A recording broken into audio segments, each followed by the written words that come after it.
We're gonna talk about legacies and like celery on the wind. Welcome to more Fanime. What's up, everybody? Today I want to review chapter 1079. Yes, it has happened, folks. This has got to be the best, most impactful chapter in the entire Egghead Island arc. Hands down. But before we get into this review, before we get into spoiler territory, warning, let's have a toast. Let's have a toast to old Captain Eustace Kidd. Is it Eustace? Is that how you say it? Captain Kidd.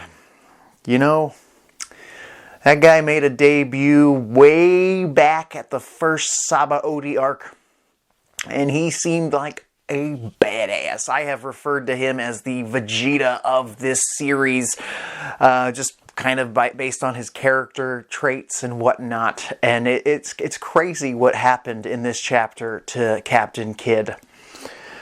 This is to you. That was good. So, chapter 1079 kicks off with a cover page, which isn't even a cover story anymore. We're back to the old what's it called? Oda is just doing requests. It's just Luffy watering a lion and whatnot. It's cool. I'm ready to get a new cover story, personally. I was so sick and tired of the Germa 66 one, believe me. I'm glad it's over. I'm glad we're done with all of that Judge and Caesar bullshiz, which I'm sure will lead to good things for those characters. But it's over. We can finally move on to bigger and better things. This chapter kicks off with a little bit of a flashback of sorts, kind of like a thing that we didn't get to see, kind of Oda explaining exactly how York was able to get turned to stone in front of other members of the crew, of the Straw Hat crew, and I think in front of Shaka, Lilith. Basically, she's got the Seraphim all lined up, and she's like, hey, S-Bear, S-Hawk, S-Snake, all y'all. S-Shark, you two, listen to me. Look at me. Look at me. I'm a big lady. My name's York. We can't have them thinking I'm the traitor. The minute you guys start attacking, they're going to think, who done it?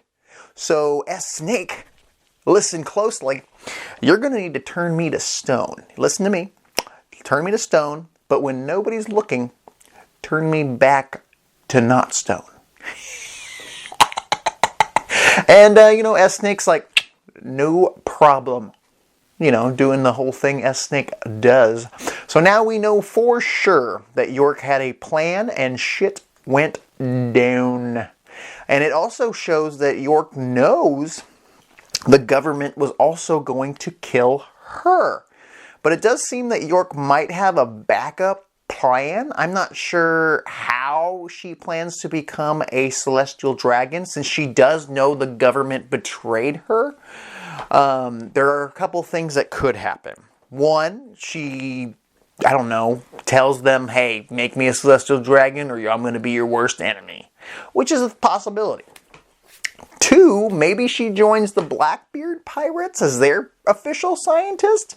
Maybe Blackbeard abducts York, and York's like, well, I got nowhere else to go. The original Vegapunk, the Stella, doesn't like me anymore. I kind of betrayed their trust to become a celestial dragon, and that didn't work out. But it does seem like York has a plan to become a celestial dragon, and also has the plan to be the only Vegapunk.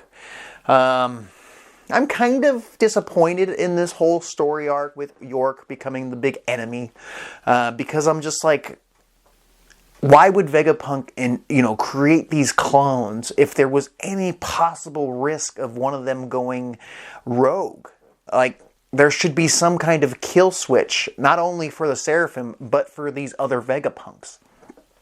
And for some reason, there isn't. And for some reason, he just let them have their own personalities, yes, but allowed them to be able to turn on him, which is just ridiculous. And for somebody who ate the brain fruit, not real smart. But either way, York has a plan. And we now know how we got to where we are in the current storyline in chapter 1078. But now, right before we get to the meat and potatoes of chapter 1079, we do see the Blackbeard pirates are on their way to Egghead Island. This whole Egghead arc is gonna turn into a Marineford like scenario if you're a douchebag. Yeah, shit's happening. And if the Blackbeard pirates are on their way, what happened to Law? That's my question. I have a feeling this is not the same members of Blackbeard's crew who are currently, in conflict with Law. I think this could be Kuzan and or Aokiji. Maybe his crew is on his way to Egghead Island along with some other members of the Blackbeard pirates who are not fighting Law and his crew. Unless what happened with Law happened a while ago, there's no way that Blackbeard would be able to make all this happen. I think it's Kuzan, or maybe the lady that's part of Blackbeard's crew, or maybe the 10th Titanic captain. Like, what if it's Gecko Moria? I mean, we haven't seen Gecko Moria since that incident where he was almost murdered by the Blackbeard pirates. Maybe he was hired and he joined the Blackbeard pirates. Possibly. What is the Blackbeard pirates' goal at Egghead Island? Are they coming there to take a Vegapunk? Are they going to take York? Are they going to take the Stella? We don't know. Shit's happening. It's going to be very Marineford-esque, very Sabaody-esque. Lots of shit is happening. This last chapter, chapter 1079, really rebuilt my faith in Oda. Like, I never lost faith in Oda, but I am up here now. I know that Oda will never disappoint me. So from there, we've cut back to the battle that's going to really change everything. And that's Kid versus Shanks, or the red-haired pirates versus the other red-haired pirates. No, versus the Kid pirates, the punky punk pirates. We get to see, Shanks. He's like kind of lollygagging his way to the battlefield. He sees that his followers, I don't even know if I want to call them members of his fleet. He's got a crew, he's got his main crew of Lucky Roo and Ben Beckman and Yassop and all of them, of course, and Lime Juice or whatever the hell the other guys' names are, Rockstar, all these badass moffuckers in his main crew on his main ship. But apparently everybody else in his fleet are pretty weak. And according to this chapter, they shouldn't even have made it into the New World, let alone the Grand Line. The only reason they've survived this long is because of Shanks and his initial crew. They've been keeping them alive, essentially. And Shanks, if he likes you, he'll let you follow along. They're more like groupies. We see like this Tontata captain, this old man captain, some type of what are they called, mink frog-like captain, and they're like threatening Kid, like, what are you doing here? Are you after our chief? And Kid's like, who are these losers? Why are they here? You see Shanks looking at a dossier or like some information he's given by one of his crewmates. It's just like, here, this is all the information I've got on Eustace Kid. And he's like, ooh, he's caused some shiz to get this far. Because we all know that Kid is not against killing. Same with Killer. They have murdered their way to the top. People like Law and Luffy, they avoid murder at all costs. Not saying they're against it, but they will avoid it if possible. And Luffy prefers to just beat the shit out of somebody and crush their dreams and whatnot, as said in the past. But Kid, he'll hang a bitch, he'll slit somebody's throat, he'll beat people up. He'll cause them bodily harm, he will murder you if you're in his way. He does not give any shizzes. Kid wants to become the king of the pirates, no matter what the cost, no matter how many lives he has to take. Yes! He teamed up with Luffy and Law back at Wano and helped with the big battle royale against the Animal Kingdom pirates. Yes! He was a big member, or a big factor in beating Kaido and Big Mom. But he couldn't have done it alone. He couldn't have done it alone. He had help. He had help from a major badass in Law and Luffy. Same with Luffy, though. Luffy would not have been able to defeat old Kaido without the help of his right-hand man Zoro and Law and Kid and Killer. They all caused a teeny bit of damage to old Kaido, building it up, building it up, building it up, slowly chipping away. It's like when you're playing a Final Fantasy game and you just keep chipping at the health of the villain. I do believe if it was a straight up Luffy versus Kaido fight, Luffy would have lost. I do believe that. And I think without Luffy's awakening, without the power of the Nika Devil Fruit, he would have been fucked. So he was lucky to have that awakening.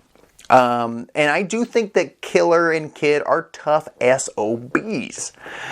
I think also Luffy's very lucky to have somebody like Roanoa Zoro who was able to cause absolute damage to a man named Kaido on his own, let alone just, other captains. He had a right-hand man cause damage to this guy.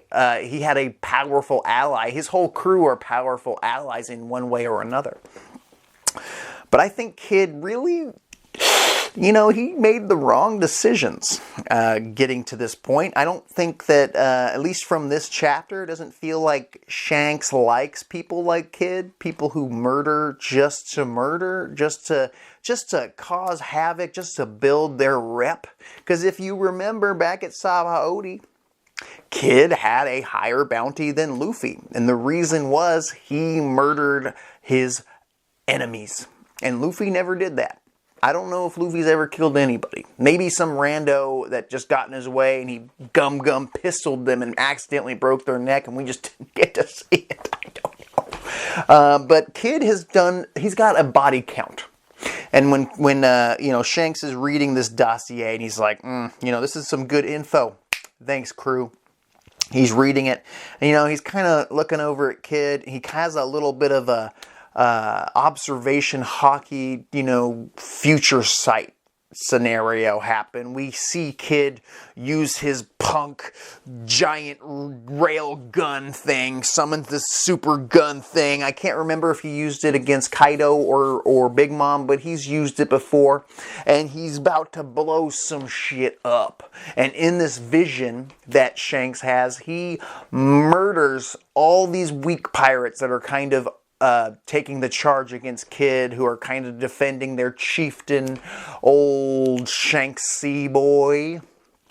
And, I'm not sure how far into the future old Shanks can look, but it did seem like about a solid minute. And when Shanks finally goes, wait a minute, he's gonna murder all of my friends, my groupies?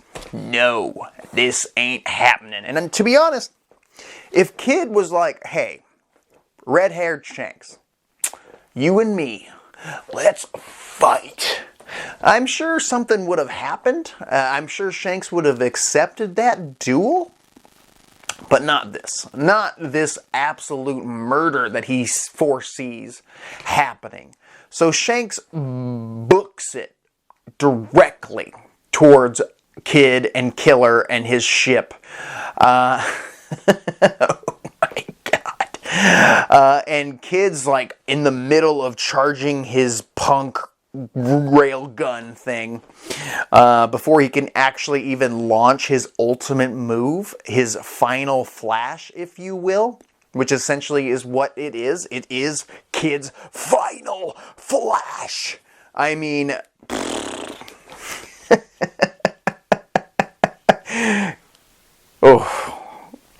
One more toast to old Captain Kidd. Shanks beelines it past everybody. At one point, he was telling his groupies or his fleet to get out of the way. And at one point, Lucky Roo, Ben Beckman, Yassop, they were all like, hey, don't worry about this, Shanks. We got this. And I was all for that. I would have been all for the idea of seeing Lucky Roo, Yassop, and Ben Beckman, kick some ace, or even have a pretty equal duel against people like Killer and Kidd. Imagine if we got to see Ben Beckman at his full potential dueling against Kidd or Killer, and same with Lucky Roo and Yassop. That would have been fun to watch for a couple chapters. But Oda said no. Oda said, we're going to show you that where we're at in the story right now truly is the final saga of One Piece. I don't know how long that's going to be, but God, this chapter made me feel like we're getting closer and closer to the end, and that's just depressing. So as Kidd's lining up this shot, Killer doesn't get to do shit but try and help his buddy. Oh, man, I feel so bad for Kidd because we never really got a real backstory for him. I believe it was released outside of the story, but we never got a true sad, Law, Nico Robin style backstory for Kidd. I'm sure it was sad. I'm sure he had a lot of adverse, whatever you'd say, a lot of pain and sorrow leading up to this moment. Shanks comes up and just with one move, one stroke of his blade, he takes down Kidd, Killer, and a majority of his crew. Kidd gets knocked out. I'm not even sure if he's dead, but it's One Piece, so there's a good chance he's still alive. And before, Shanks could do anything else, my God, this was the best chapter. I'm losing my mind. I love that Oda made this decision. The rest of the Kidd crew who are still standing, they hand over their poneglyph etchings. They take those. I don't remember Shanks even saying anything else. He takes those. He bounces. It's over. The fight's over with one strike from Shanks, just showing how strong this boy is. He leaves. And even without an order, Dory and Bragi, the guys from Little Garden, the giants from Little Garden, who are now aligned with Shanks, at least at this moment, they obliterate, they annihilate, they end the Kidd pirates. They destroy their ship. And I know I'm kind of sick of the word destroy, but they destroy that ship. They obliterate that ship. They annihilate the Kidd pirates. They're done. They're done, son. There's a narrator box, and they're talking about how the Kidd pirates are done. And you see them sinking. And I don't know how many of them have devil fruits, so maybe one of them will fish Kidd and Killer out of the water. Because, Killer can't swim anymore either since he ate a smile fruit. He doesn't have a special ability, but he cannot swim. So neither of them can swim. So maybe one of them will fish them out. Maybe Shanks, as a good guy, he'll help fish them out with help from his crew because they don't have devil fruit abilities. That's my prediction. I predict that Shanks will not allow them to die in cold blood and kind of teach them a little bit of a lesson. Don't just kill everybody that's in your way. There's a good chance. This is my prediction, and I'm sure others have thought of it. What if Shanks offers Killer a spot on his crew? What if he offers Kidd and Killer a spot on his crew? And it's like, welcome. You two have earned it. You're worth 3 billion berries. What are you going to do? I mean, maybe they follow them like the rest of them. Maybe they've all been defeated by Shanks in one way or another, and this is what Shanks does. This is how he builds his fleet. He obliterates them, chips them down to nothing, and then builds them back up, builds their confidence back up, but now they work for Shanks. Shanks now has 3 poneglyphs, so he needs 1 more. We're still not sure where that 4th one is. There was a point during this chapter where Shanks is asking if there's any more information on Blackbeard. Last they heard, he left the pirate island, so they don't really know much more about what's going on with Law and Blackbeard. I'm kind of hoping that Blackbeard took down Law too. I'm really stoked that Oda was willing to take a character like Kid, who, in all honesty, was one of the top diggity dogs. I mean, we were just there. We were just in Wano, and they were pulling straws onto what direction they go towards becoming king of the pirates. Imagine if Law went this direction, or Luffy went this direction, what would have happened?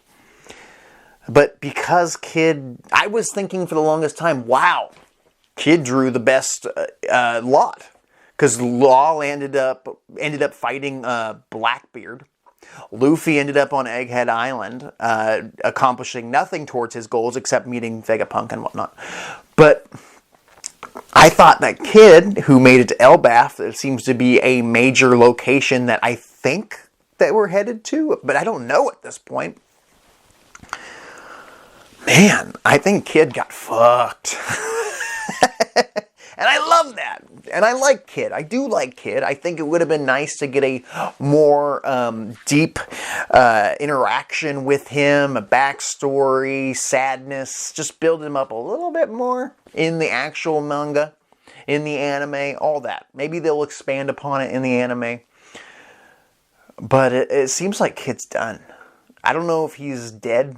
I hope he is. I do. And I like Kid, again. And I don't think there's enough death in the One Piece story. Is it necessary? No. But we need some final goodbyes for some of these characters. There's too many characters still on the chessboard. And Oda just eliminated a major player. Oh man. I mean, I still think that Oda's gonna keep Kid around in one way or another.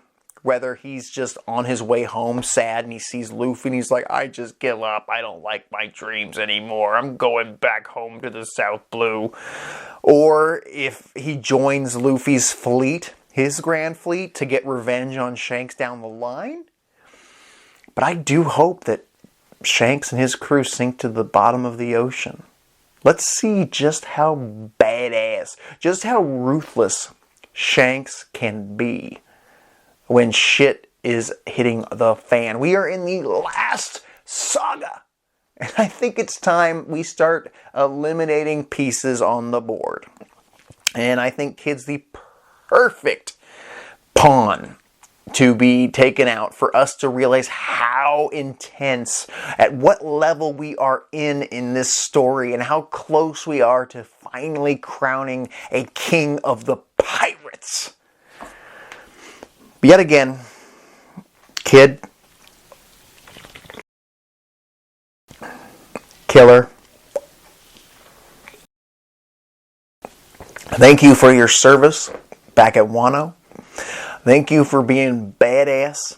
I mean, all those people online talking about how Killer needs to be healed from the smile fruit. Maybe he's just gonna die. But, again, this is One Piece. Usually, you gotta see the dead body. We gotta know for sure. I do not know for sure if Kid is dead, but I do know his dream is dead. I do know that Kid will never be the king of the pirates. Ever. This is it. This is it. And I do not know if Luffy stands a chance if he has to go toe-to-toe with old Shanksy boy. Maybe with his Gear 5 transformation, with his cartoony abilities, he might find a way out of no way to win that battle, just changing reality. But in an all-out strength battle, Kid couldn't even stand a chance. And if you had said, hey, if Kid and Luffy went all out against each other, who would win? I would, it's pretty close. I would say Luffy might have the 65% over Kid, maybe with Gear 5. But this was devastation. The kid pirates are over. And I hope they're done. And I hope they're dead. I do. I love those characters, and I think they're great. But we needed this. We needed something finite. Shit's happening. And I feel like every chapter from this point on it's just going to be insane. We're at the final end of the Egghead Island arc, and it's slowly becoming one of my favorite arcs in the New World. This is more Fanime. What did you think of 1079 of the One Piece manga? I fucking loved it. This is my favorite chapter since we left Wano. Honestly, it might be my favorite chapter, including all of Wano. Don't forget to comment down below. Let me know your thoughts and whatnot. Subscribe. I'll talk to you later.